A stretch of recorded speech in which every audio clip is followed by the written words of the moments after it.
وإذ قال الله يا عيسى ابن مريم أأنت قلت للناس اتخذوني وأمي إلهين من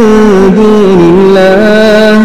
قال سبحانك ما يكون لي أن أقول ما ليس لي بحق إن كنت قلته فقد علمته تعلم ما في نفسي ولا أعلم ما في نفسك إنك أنت علام الغيوب ما قلت لهم إلا ما أمرتني به أن اعبدوا الله ربي وربكم وكنت عليهم شهيدا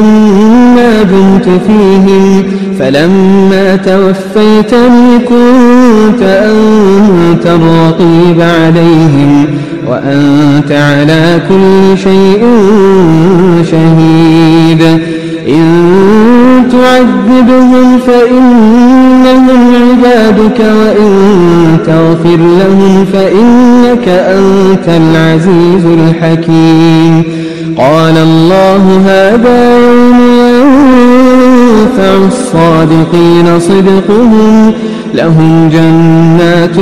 تجري من تحتها الأنهار خالدين فيها أبدا رضي الله عنهم ورضوا عنه ذلك الفوز العظيم لله ملك السماوات والأرض وما فيهن وهو على كل شيء قدير